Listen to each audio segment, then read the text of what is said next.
Bismillahirrahmanirrahim. Alhamdulillah wassalatu wassalamu ala nabiyillah wa ala alihi wa ashabihi wa man tabi'ahum ila yaumiddin amma ba'd. Ikhwani fillah, alhamdulillah pada kesempatan yang singkat ini kita akan kembali melanjutkan syarah dan terjemah kitab Al-Adab wal Adhkar. Pada kesempatan yang singkat ini kita akan memasuki bab yang ketiga atau tema yang ketiga dalam bab al-fadhail, bab-bab keutamaan, dan tema yang terakhir adalah fadlu majalis dzikri, ya, keutamaan majlis zikir, ya. Qala Nabi sallallahu alaihi wasallam, bersabda Nabi Muhammad sallallahu alaihi wasallam, wa majtama'a qaumun fi baitin min buyutillah, tidaklah suatu kaum berkumpul di rumah-rumah Allah Subhanahu wa taala, yatluna kitab Allah, membaca kitab Allah Subhanahu wa taala, wa yatadarasunahu bainahum, dan mempelajarinya di antara mereka, illa nazalat alaihim sakinah, kecuali turun kepada mereka ketenangan, ya, wa ghasyyathumur rahmah, dan diliputi rahmah Allah Subhanahu wa taala, wa haffathumul malaikah, dan malaikat, ya, turun, ya, menyelimuti mereka, wa dzakarahumullahu fi man indah, dan Allah Subhanahu wa taala mengingat, ya, atau menyebut-nyebut mereka di hadapan para malaikat, ya, fi man indah, di hadapan para malaikat. Hadis ini diriwayatkan oleh Imam Muslim.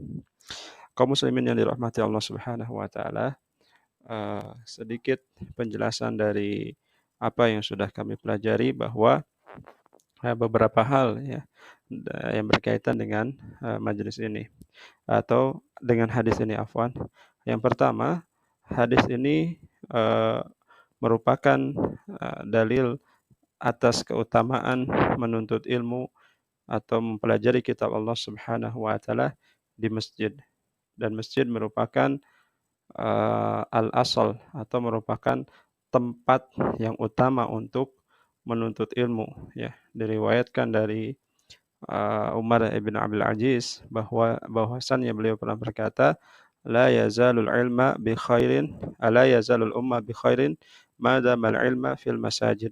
Sungguhlah seorang umat masih dalam keadaan baik selama ilmu masih di masjid, ya. Selama ilmu masih ada di masjid, ya. Kata para ulama, salah satu hikmah ilmu di masjid adalah, yang pertama, karena ketika di masjid ilmu bisa dimasuki oleh siapa saja, ya. Bisa orang kaya, orang miskin, tua, muda, bisa masuk menghadiri majelis tersebut. Itu yang pertama. Yang kedua, ilmu tersebut akan tersebar secara umum, ya, tanpa ada pengkhususan untuk satu orang kaum dan bukan kaum yang lainnya. Artinya ilmu tersebar secara luas. Yang ketiga, hikmah selanjutnya ketika ilmu berada di masjid adalah ketika seseorang pemateri atau ustadz menyampaikan ilmu tersebut dan ada kekeliruan atas yang ia sampaikan, maka dengan mudah akan dibenarkan oleh orang-orang lain, karena dia menyampaikannya di masjid, dan masjid adalah tempat yang umum. Orang semua menyimak apa yang ia sampaikan, sehingga akan mudah dikoreksi atau diketahui. Ini akan berbeda ketika ilmu sudah di tempat-tempat yang lain. Kemudian permasalahan kedua, ya, berkaitan dengan rumah Allah Subhanahu wa taala, apakah ketika kita berzikir di tempat yang lain tidak mendapatkan keutamaan? Ya, jawabannya mendapatkan keutamaan zikir secara umumnya, tetapi di rumah Allah lebih utama. Nah, ini termasuk juga menuntut ilmu, ya. Karena kata para ulama, tempat menuntut ilmu, ya, khususnya di era modern ini, menurut Syekh Shalih Al-Utsaimin, ada tiga. Yang pertama, al-masjid, ya, wa huwal asal. Yang pertama adalah masjid, dan itu tempat ilmu yang paling utama yang mendatangkan keberkahan. Kemudian yang kedua adalah al-jami'at wal madaris. Jadi wal buyut, ya, di universitas, kampus, pondok, ataupun di rumah-rumah atau tempat-tempat yang semisalnya. Itu tempat ilmu yang kedua, ya. Kemudian yang ketiga adalah al-alam al-iftiradi, ya. Sekarang kita memasuki era global, yaitu kita bisa mendapatkan ilmu lewat lewat internet ya. Itu yang media penuntut ilmu yang ketiga, seperti yang kita lakukan seperti yang sekarang ini. Tetapi yang pada dasarnya yang paling utama kita harus mendapatkan yang pertama atau yang kedua, yaitu di masjid atau di tempat-tempat yang lain, di sekolah, di kampus, atau di tempat-tempat yang umumnya orang mengajarkan ilmu tersebut.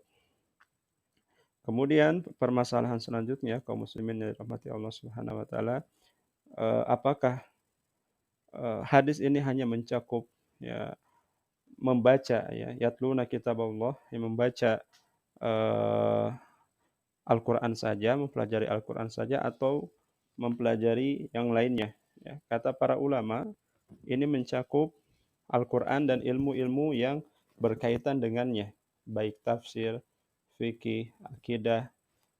Yang jelas ilmu tersebut merupakan ilmu turunan dari Al-Qur'an yang merupakan ilmu-ilmu syar'i, yang itu masuk dalam tafakuh fiddin. Mungkin teman-teman bisa dilihat definisi tafakuh fiddin di video kami dalam definisi fikih untuk lebih jelasnya. Nah, kemudian apa hukumnya permasalahan selanjutnya ketika seseorang melakukan zikir di luar masjid ya, apakah memiliki keutamaan? Tentu memiliki keutamaan juga ya. Nah, ini dijelaskan atau misalkan menuntut ilmu, dijelaskan di hadis yang lain eh, yang diriwayatkan oleh Abu Hurairah, atau ya, karena perawinya mungkin ada ragu, atau Abi Sa'id Al-Khudri, qala Rasulullah sallallahu alaihi wasallam au kama qala inna lillahi malaikatan, sesungguhnya bagi Allah Subhanahu wa taala ada sekelompok malaikat sayahina fil ard, yang mereka berkeliling ya, mengunjungi bumi, fadlan an kutabin nas, mereka sangat jumlahnya sangat banyak sekali, melebihi para penulis ya yang ada di muka bumi.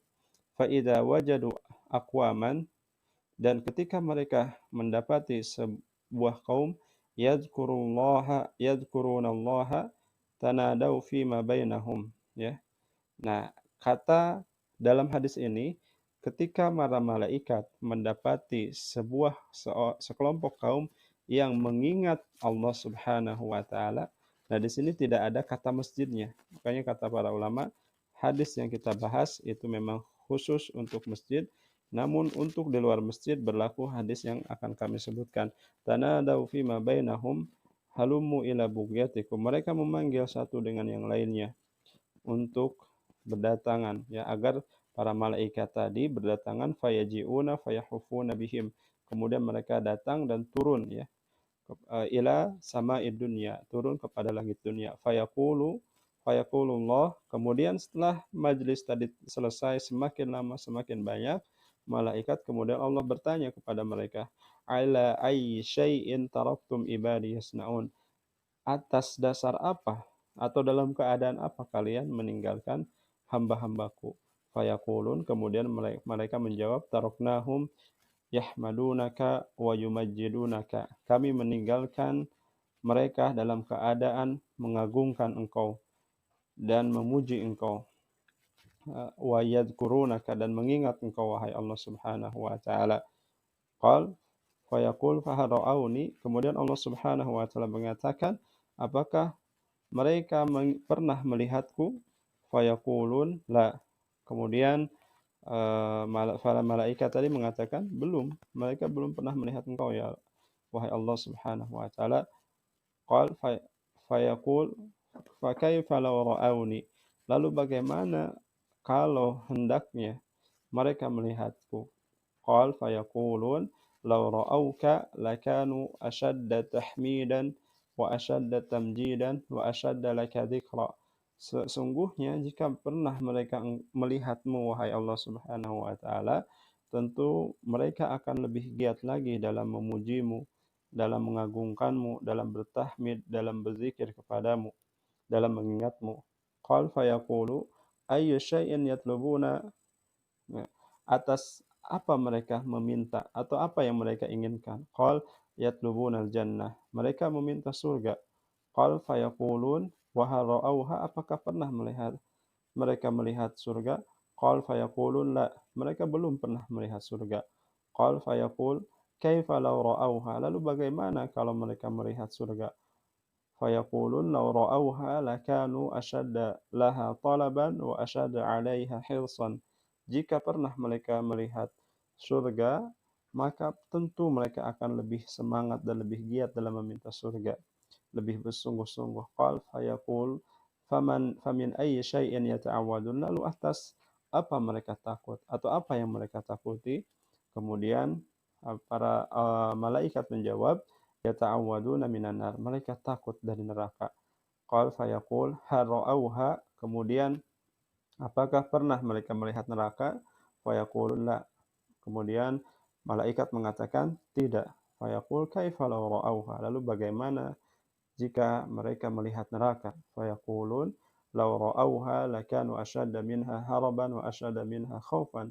Jika pernah mereka melihat neraka, tentu akan lebih taat dalam menjauhi maksiat, lebih takut dan lari daripada neraka.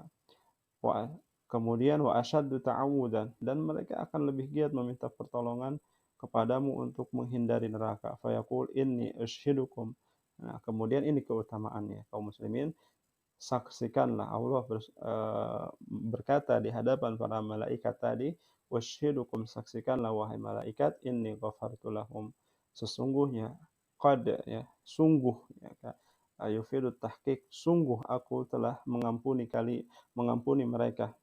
Fayaqulun, kemudian malaikat tadi mengatakan, inna fihim fullanan khata, sesungguhnya di antara mereka ada satu orang yang salah, yaitu salah, mungkin salah niat. Kata para ulama, ada yang mengatakan salah niat, ada yang mengatakan dia ini memiliki dosa, ya.